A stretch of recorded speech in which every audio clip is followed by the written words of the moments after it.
আসসালামু আলাইকুম। এটা হচ্ছে ডিসি সার্কিট টাইপ 8, যেটা হচ্ছে 10ম অধ্যায় অ্যামিটার অ্যান্ড ভোল্টমিটার, যেটা আমরা টেসলা ভলিউম 1 4th এডিশনের প্র্যাকটিস 0তে করতেছি।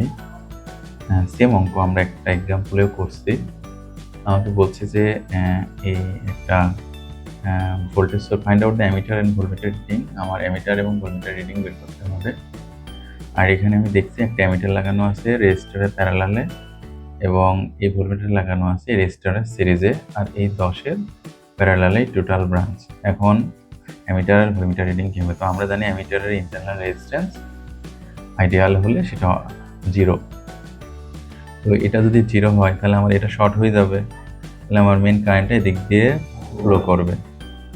তাহলে আমার এই 5 ওহম রেজিস্টরে আর কোনো কাজে দেবে না, অর্থাৎ এটা থাকা না থাকা সমান কথা।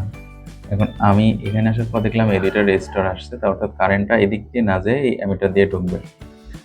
আচ্ছা, এখন এই রেজিস্টর সামনে যেহেতু ভোল্টমিটারের ইন্টারনাল রেজিস্ট্যান্স অসীম, তাহলে এই ভোল্টমিটার দিয়েও কোনো কারেন্ট প্রবাহিত হবে না, তার মানে এখানে ওপেন আছে। তাহলে এই রেজিস্টর দিয়েও আমার কোনো কারেন্ট যাবে না, তাহলে আমার শুধুমাত্র কারেন্ট যাবে এইটা দিয়ে আর এইটা দিয়ে। তাহলে অ্যামিটার রিডিং কী হবে?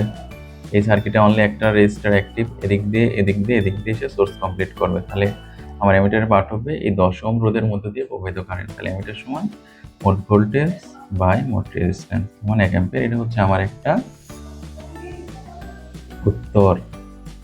এখন ভোল্টমিটারের পার্ট, এই ভোল্টমিটার কত পার্ট? এই ভোল্টমিটারটা আমরা দেখছি এই 10 ওহম রোধের আড়াআড়িতে লাগানো আছে। যেহেতু এই রেজিস্টরের কোনো কাজ নাই, কার্যক্ষমতা নাই, 0 হয়ে গেছে, কোনো ড্রপ নাই, তাহলে এই ভোল্টমিটারটা আসলে এর আড়াআড়িতে লাগানো আছে। তাহলে ভোল্টমিটার পার্ট হবে এটার রেজিস্ট্যান্স ইন্টু কারেন্ট সমান 10 ভোল্ট। এটা হচ্ছে আমার আরেকটা উত্তর। তো ঠিক আছে, থ্যাংক ইউ সবাইকে। আশা করা যায় বুঝতে পারছেন। তারপরে যদি কোনো কনফিউশন থাকে তাহলে আমাদেরকে কমেন্ট বক্সে জানাতে পারেন অথবা আমাদের হোয়াটসঅ্যাপে যোগাযোগ করতে পারেন। থ্যাংক ইউ সবাইকে। আসসালামু আলাইকুম।